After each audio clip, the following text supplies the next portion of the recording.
இப்ப என்னமோ சொல்ல வந்த டீவியேட் ஆயிடுச்சு மனசு, இந்த ஃப்ளோ கட் ஆயிடுச்சு.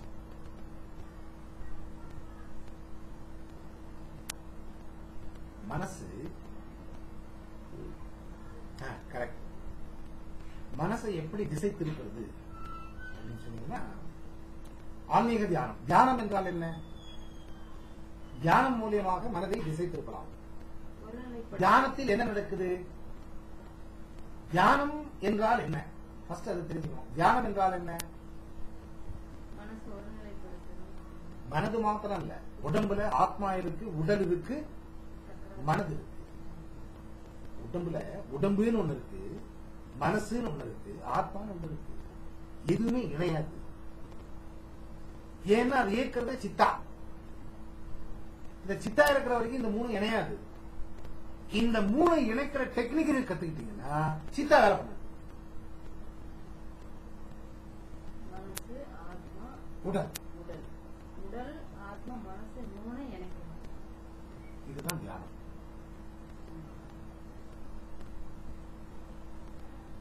அது நிறைய, அதுக்கு 125 130 வெரைட்டி இருக்கு. ஆன்மீக தியானத்துல நிறைய வெரைட்டி இருக்கு. ஒரு சின்ன எக்ஸாம்பிள், இந்த தியானம்னா அந்த காலத்துல என்ன சொல்லி கொடுத்தான்னு சொன்னீங்கன்னா, ஒரு குருன்னு ஒருத்தர் இருப்பார். ஒரு குருவரத்துல ஒரு குரு இருப்பார். அந்த குரு கிட்ட நாம போகுவோம். அந்த குரு என்ன பண்ணுவார், நல்லா குளிச்சுட்டு வெறும் காலி வயத்துல வாப்பா, கடவுளை நினைச்சுக்கிட்டு வாங்கி பூவோ பழம் எல்லாம் வாங்கிட்டு வா, பூஜை சாமானுங்க அப்படின்னு சொல்லி இருப்பார். நீங்க எல்லாத்தையும் வாங்கிட்டு வருவீங்க. அந்த தீட்சைங்கிறது ஒரு பெரிய சம்பவம், ஒரு பெரிய இது ஃபெஸ்டிவல் மாதிரி இருக்கும். எல்லாத்தையும் மாலை கீழே போட்டு ஒரு பெருசா ஃபங்க்ஷன் மாதிரி பண்ணி சாப்பாடு போட்டு எல்லாம் போடுவாங்க. மந்திர தீட்சை அப்படின்னு ஒரு ஃபங்க்ஷன். மந்திர தீட்சைனா என்ன? தீட்சைங்கிறது தானம் கொடுக்கிறது. என்ன? மந்திரத்தை தானம் கொடுக்கிறது.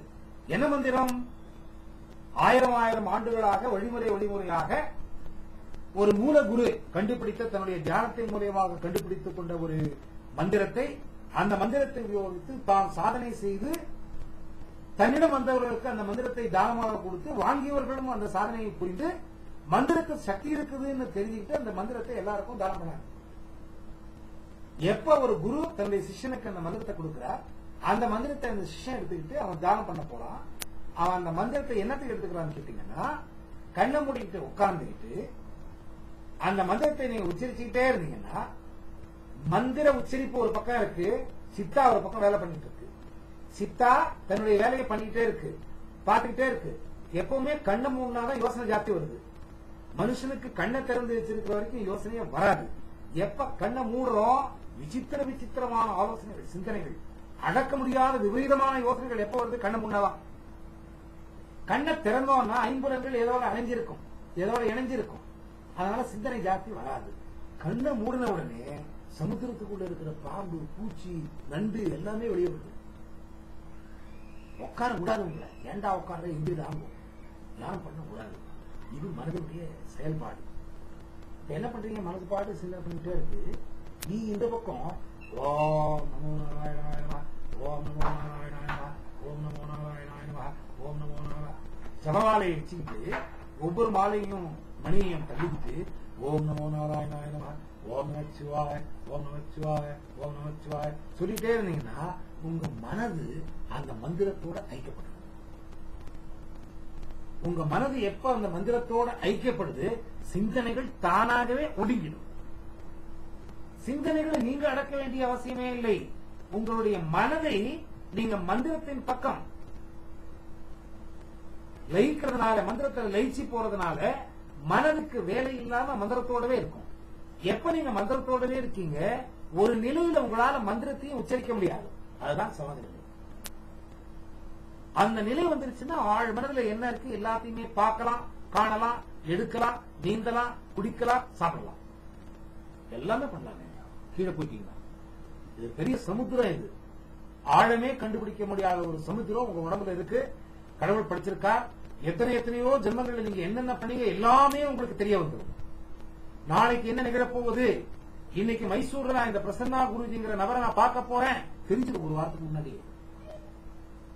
உங்க மனசு என்ன செயல் செய்ய போகுதுங்கிறது அட்வான்ஸாவே தெரிய வந்துடும். எல்லாம் பதிவேடுகள். அந்த பதிவேடு நீங்க பீஸ் பீஸா எடுத்து பார்க்கலாம்.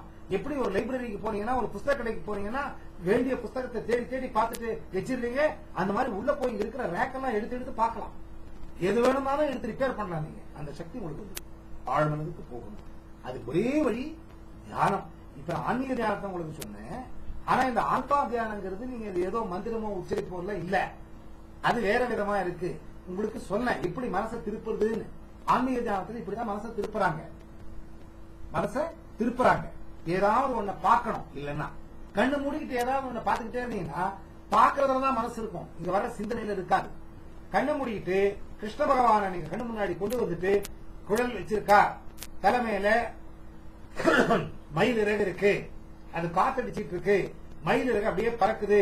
மயில் இறகுல ஒரு பக்கம் பச்சை வண்ணம் இருக்கு, ஒரு பக்கம் நீலம் இருக்கு, அது குண்டா எரிய மாதிரி மத்தியில ஒரு டிசைன் மாதிரி இருக்கு. அந்த மயில் இறகுல பாக்குறதுக்கு ரொம்ப ரம்மியமா இருக்கு, ரொம்ப அழகா இருக்கு, பளபள பளபள மின்னுது. ஒவ்வொரு தோகை ஒவ்வொரு முடியும் செப்பரேட்டா கலர் கலரா இருக்கு. அந்த சூரியன் வெளிச்சம் அந்த மயில் இறகுல பாருங்க, என் மனசு வேலை பண்ண மாட்டாங்க, அதுதான் இருக்கு. அந்த மயில் இறகுன்னு நான் சொல்லிட்டேன் பாத்தீங்களா, மயில் இறகுல என்னென்ன இருக்குன்னு தேடுது. இப்ப நான் மயில் இறக காமிச்சேன் உங்களுக்கு, எப்போ ரெக்கார்ட் பண்ணது, எவ்வளவு நல்லா மயில் இறக பத்தி வர்ணனை பண்ணது பாருங்க. அவ்வளவு சக்தி இருக்கு மனசுக்கு. நீங்க தான் அதை எடுத்துட்டு போகணுமே தவிர மனசு போகாது. மனதை இயக்கக்கூடியவர் நீங்கள், உங்களை மனதை இயக்கக்கூடாது. நீங்க என்ன யாரு? உங்க பேர் என்ன? பாக்யவதி யார்?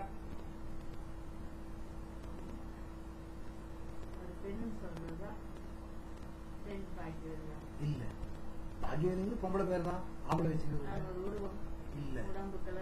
இல்ல இல்ல, பாக்யவதி இனிஷியல் இல்ல. ஏன் போட்டீங்க பி? பாக்யவதிக்கு முன்னாடி பி ஏன் போட்டீங்க? கணவர் இப்ப வந்தவர், கணவருக்கு முன்னாடி உங்களை பிறக்க வச்சது யாரு? பிறப்புக்கு காரணம் யாரு? தந்தைக்கு காரணம் யாரு? அவங்க அப்பா. அவங்க அப்பாவுக்கு மூலம் யாரு? தேடிக்கிட்டே போங்க, எங்க இருக்கு மூலம்? கையெழுத்துங்க. ஆதி. ஆதிங்கிறது என்ன? ஒரு சக்தி. சக்திங்கிறது என்ன? கடவுள். நீங்க யாரு? கடவுள் மூலம். உண்மை தெரிஞ்சுதா? இந்த உண்மையை நாம தேடி போனாதான் நம்ம யாருன்னு தெரியும். நமக்கு தெரியல. பேரை வச்சுக்கிட்டு, அலங்காரத்தை வச்சுக்கிட்டு, கலர் கலரா புடவையை கட்டிக்கிட்டு, பிளவுஸ போட்டுக்கிட்டு, கழுத்துல செயினை போட்டுக்கிட்டு, தோடை போட்டுக்கிட்டு, மூக்குத்தியை போட்டுக்கிட்டு, பொட்டை வச்சுக்கிட்டு, தலையை வாரிக்கிட்டு, இஷ்டவந்தபடி மனசு சொல்றதெல்லாம் பண்ணிக்கிட்டு, நானு நானு நானு பாக்யவதி, காயத்ரி, பத்மா, ஏதோ பேரை சொல்லிக்கிட்டு, இதனுடைய மூலமே கடவுள். கடவுளிலிருந்து வந்த நீங்கள் கடவுள்கிட்ட போய் சேர்றதா இந்த வாழ்க்கையின் ரகசியம். நமக்கு தெரியல. யாருமே தான் கடவுள் ஆகலாம் அப்படிங்கிற உணர்வே யாருக்கு இல்லை. ஏன் கேட்டீங்கன்னா சித்தா.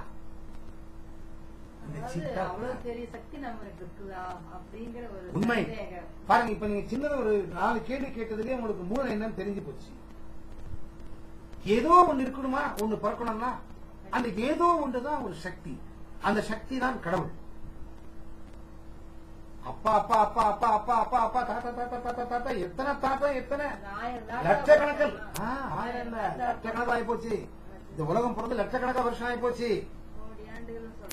எத்தனையோ ஆண்டுகளுக்கு முன்னாடி ஏதோ ஒண்ணு பிறந்தது. அதுதான் சக்தி. அந்த சக்தி தான் மூலம். எல்லாருடைய மூலம் என்ன? ஒரு சக்தியின் மூலமாகத்தான் இவ்வளவும் பிடிக்கப்பட்டிருக்கின்றது. அந்த சக்தியின் ஒரு துளிதான் நீங்க, ஒரு துளிதான் நான். அந்த சக்தி தான் கடவுள். அந்த சக்தி இவ்வளவு படைப்பை படைச்சிருக்குன்னா இந்த சக்தி அந்த சக்தியின் மூலம் படைக்க முடியுமா, முடியாதா? கண்டிப்பாக நீங்கள் அந்த கடவுள் வேலையை பண்ணலாம். கண்டிப்பா நீங்கள் கடவுளாகலாம். எப்படி ஸ்ரீ ராமகிருஷ்ண பரமஹம்சர் ஆனார், சீரடி சாய்பாபா ஆனார், எப்படி ரமண மகர்ஷர். இந்த மாதிரி இந்தியா வந்து ஒரு புண்ணிய பூமி. இந்தியாவில் நிறைய புண்ணியவான்கள் பிறந்திருக்காங்க, மகான்கள் பிறந்திருக்காங்க. அதனால இவ்வளவு சக்தி வாய்ந்த ஒரு மனசை வச்சுக்கிட்டு இன்னைக்கு நான் வீக்கா இருக்கேன் குருஜி, நீங்க என்கிட்ட வந்திருக்கீங்கன்னா எனக்கு வெக்கமா, எனக்கு பேஜாரா. எவ்வளவு சக்தி இருக்கு உங்ககிட்ட. விஸ்வரூபம் பெண்ணுன்னு ஒரு உரிமையை தவிர ஆத்மா எல்லாம் ஒண்ணுதான். ஏன்னா மூலம் அது ஆண் மூலம் பெண் மூலம்னு இல்லை. சௌகரியத்துக்காக ஆதிபராசக்தின்னு ஒரு பொம்பளையை நாம படிச்சுட்டு இருக்கோம். கடவுளுங்கிறது ஒரு சக்தி தான். நாம ரூபம் கொடுத்திருக்கோம். எப்படி இந்த ஜாதியை நாம படைச்சோம் அந்த மாதிரி கடவுளை நாம படைச்சிட்டோம். நிறைய கடவுள்கள் பேர் கொடுத்து நாம படைச்சு வச்சிருக்கோம். இதுக்கு மூலமே ஒண்ணுதான். அந்த மூலத்தினுடைய ஒரு துளி நீங்க. அந்த மூலம் இவ்வளவு உலகத்தை படைச்சிருக்குன்னா உங்களால எதை வேண்டுமானாலும் சாதிக்க முடியும். உங்ககிட்ட அந்த சக்தி இருக்கு, கொண்டு வரலாம். நீங்க ட்ரை பண்ணீங்கன்னா அந்த மூலத்தோட நீங்க இணையலாம். ஃபர்ஸ்ட் அந்த காலத்துல அந்த கெட்ட எண்ணம், என்னால முடியாது, நான் கடவுளா,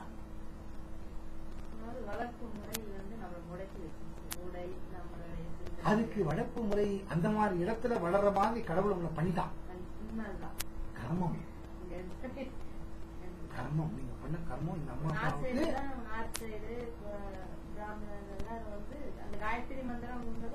இப்ப நீங்க இந்த பிராமண பத்தி சொன்னீங்க.